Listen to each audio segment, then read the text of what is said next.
So, good morning everybody. I was working on getting that next video set up for you guys of my trip to Magee's emergency room. Only problem is by the time I started editing it last night and I started putting it all together, I realized that most of the video didn't have much footage worth using. I mean, the doctors kept telling me, please put your camera away. We may have, patients in here not comfortable. Okay, cool. Put it away. There's not really nothing that I could get for you guys that would have been worth it. So I would just sit here and tell you guys what happened and give you guys the results. So 4th of July, I had all that bleeding going on, all those problems with the pregnancy. Went to Katanning ER 4th of July. They told me you will miscarriage within a few months, or within a few days to 2 weeks, and even though the baby's fine and all that. Well, then it turns out the next day I don't trust Katanning. No, never again in my life, and I never did before, I guess. Went to Magee's on the 5th. They did ultrasound, did all this testing, and they said the baby's fine. There's no blood in the gestational sac, like Katanning said, and you are not going to miscarriage. They're like, what is happening is you have a subchronic hematoma. I guess it's a blood mass that is stuck to the membranes of the side of the uterus. Well, I must have been moving furniture or something that caused it to burst, whether the baby was on it too much, but it burst, and that's what caused that.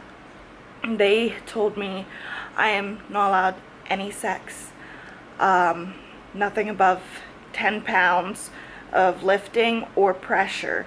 I'm not allowed to push anything around. I guess some girls complain that their mass would burst or bleed, I guess, if they vacuumed too much. And I'm like, oh, I'm not allowed baths. Oh my gosh, you just told a pregnant woman she's not allowed baths. This is going to suck. But I guess they don't want the fluid holding the other fluid up there. They want the fluid to be able to release when it wants to. So this I don't know how this is going to put, I have to talk to my midwife and see what's going on, see if this is going to be a problem for them, if I will have to deliver in a hospital due to this being a high-risk scenario. If it was my choice, I would just deliver at home with nobody. But, for the baby's sake, that would be a very selfish decision of mine if I think that it's not safe. So taking that into consideration, that the pregnancy's still on, the baby's still growing, and everything's going decently fine. I just got to keep my eye open. I'm going to talk to my midwife, doula, and see what she has to say, whether we can move forward with the water birth or not.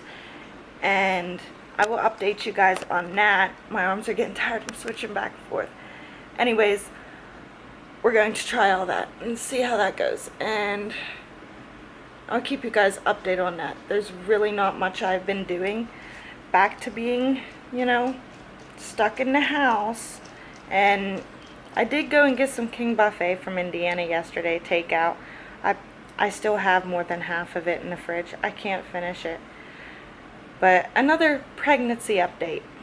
Oh my gosh, constipation and gas at the most extreme, where it's got me laying down.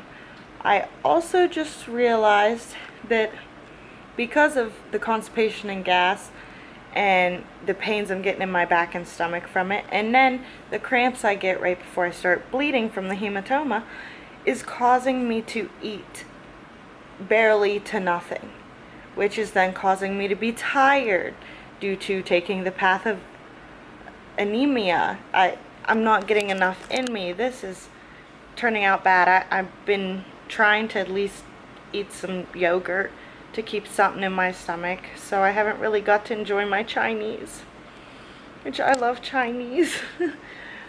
But I did get a lot done today. I vacuumed and folded numerous amounts of laundry. That is Mom's What is the thing you hate the most? Sorry, not hate. Dislike the most when it comes to your chore chart. I can do dishes, I can vacuum, I can dust, I can do all this stuff, but I despise laundry. At the worst. Laundry. I have to force myself.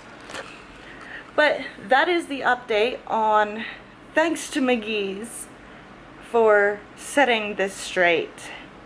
And not a very spiteful, hateful person, but after Katanning, missing my tubal pregnancy from December to February, my tubal pregnancy, repetitively missed it, and they said I wasn't having a tubal because I wasn't bleeding. Then finally they're like, we're gonna have to give you methotrexate. Thank God my sister stepped in and was like, whoa, my sister's epileptic, methotrexate has an effect of tonic-clonic seizures. So then I had to have the tube removed. 4 times I was in that ER and they missed it and sent me home. Mainly said I was making it up. And then I was in the ER 2 times for these pains, and this baby that we conceived in April, and it just was not, they were like, no, everything's okay. No, everything's okay. You know, then went the 4th and miscarriage. You're gonna miscarriage. How can you say you're gonna miscarriage when the baby is 100% healthy and strong, nothing wrong with the baby? They even told me we can't give you diagnosis because we don't know, but we can definitely diagnose you with a miscarriage. Well, that's very unfair. I cried the rest of that night because I just felt hopeless. I felt like there was a force field in my life keeping me from having my last baby. I say last because Philip one's fixed. But thank you, Magee's, for helping me get that straight. And ACMH Hospital, Katanning Hospital, whatever you call it, with all due respect, you can kiss my ass. Have a good day, everybody, and make sure you like and subscribe to Sinaz Vlog, and make sure you keep watching.